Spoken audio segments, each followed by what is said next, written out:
Hey everyone, welcome to this video tutorial. This is aiming to help you evaluate crime theories to gain those valuable AO3 marks. This video is focusing on functionalist strain and subcultural theories with an overview of each, with explicit evaluation and an example of analysis to help you gain those essential AO3.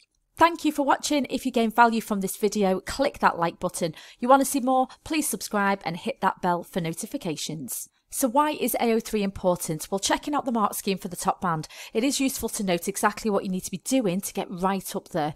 So according to that mark scheme, you need analysis and evaluation, which is explicit and relevant.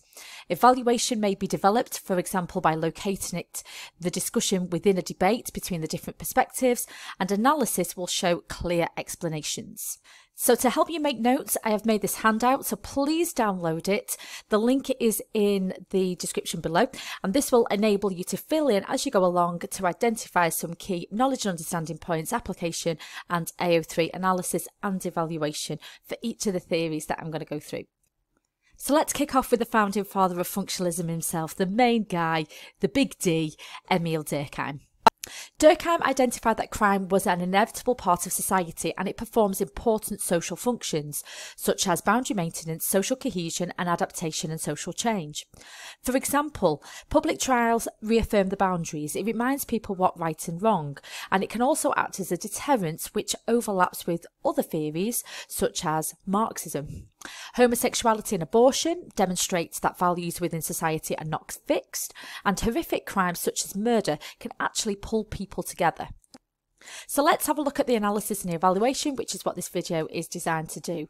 So just to explain in a bit more detail about the functions of crime, Durkheim identified that too much crime is a signal that the bonds of society is breaking, and it can cause something called anomie or disorder or normlessness. Yet too little crime means society is repressive and controlling members too much, which is stifling the potential for social change, which was one of the functions that he identified. Another way that we can analyse is showing how a point is similar to something else. So Durkheim's point of boundary maintenance and acting as a deterrent is very similar to Stan Cohen's role of the media, folk devil and moral panics, because in that study the aim was to identify that disturbances were magnified by the media because they were acting as a form of social control. Evaluating, the problem with Durkheim is that it gives a rose-tinted view of crime and of society. We can use Marxist, conflict views, feminist as well. He didn't say how much crime was the right amount. He didn't clarify on that. And he also ignores the victims of crime. He focuses a lot on the social aspects and the positive aspects of crime, but it ignores the damaging and the isolating feelings that crime can create for those that are victims. Moving on to Robert Merton. He developed Durkheim's idea of shared norms and values, and that deviance occurs when people are unable to achieve the socially approved goals in society. And his theory was strain theory, and that there was a strain between the goals and the ways to achieve the goals. And he identified that there was 5 responses to this goal of the American dream, because he was writing about America. So these are conformity, innovation, ritualism, retreatism and rebellion. Now the example of this is that he focuses on money and property crime and utilitarian crime, because he assumed that crime is there to meet the materialistic goals of what the American dream is. It also focused on working class crime. He utilised crime statistics, and the majority of crime was working class crime, and these are the ones who cannot achieve the goals. In terms of analysis, this theory can also be used to explain corporate crime, how businesses commit crime or innovate in order to achieve the goal of the business, for example, profit. And it was the Marxist Box who used Merton's idea to explain corporate crime. However, to evaluate, he explains that most crime are property crime based on crime statistics, and you can use interactionist and labelling theory to to explore the pitfalls of crime statistics because it focused mostly on working class crimes.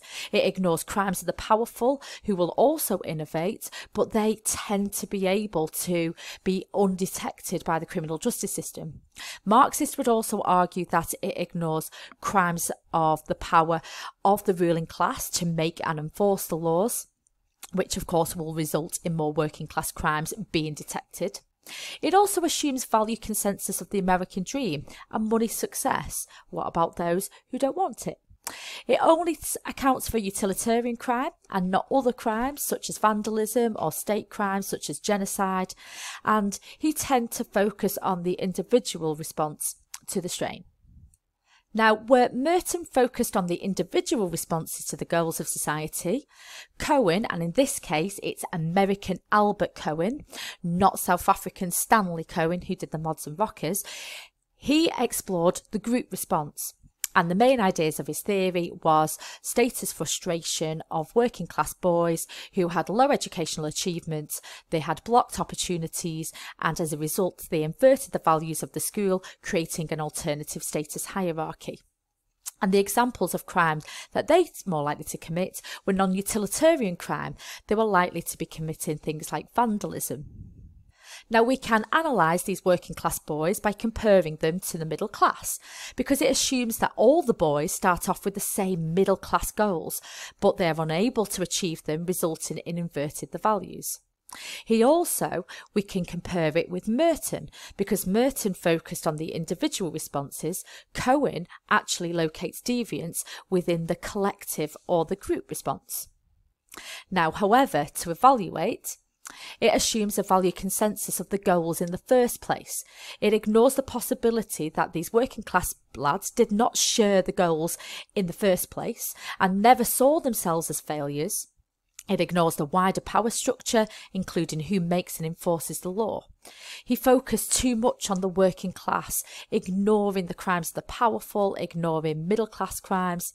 But he does explain non-utilitarian crime, which is often ignored. Now, like Cohen, Cloward and Olin take Merton's idea as a starting point. They also agree that the working class are denied opportunity to achieve money success. However, not everyone innovates. They identified that different subcultures respond in different ways and that different neighbourhoods have different illegitimate opportunity structures. They identified criminal, conflict and retreatist.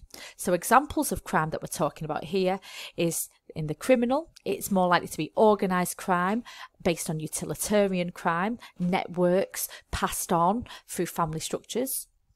Conflict, which tends to be more street crime, violence and other non-utilitarian crime.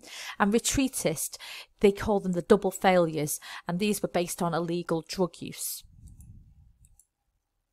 Now, the retreatist subculture is similar to Merton, the retreatist adaptation to the strain. So we've got a bit of analysis there where we can show a similarity. To evaluate, it assumes all crime is working class, and this is also ignoring crimes of the wealthy. It ignores the wider power structure, including who makes and enforces the law. And the thing with Cloward and Olin is that they identified the three subcultures and they were too strict with the boundaries between them because it was possible for people to move between the subcultures that Cloward and Olin often ignored. So in summary, this video has given an overview of the main functionalist strain and subcultural theories. If you want a little bit more detail on those, Revised Sociology, for example, gives some really good summaries for you to have a little bit of a look at and read through, as does Tutor to You as well. They have got some classic text that you can use. The focus has been on analysis and evaluation points that can be easily added to your essays. So as always, massive thank you for watching. If you've got any questions, please leave them in the comments section below. Click that like, subscribe and get that bell for more notifications. Thank you for watching and I shall see you again soon. Bye.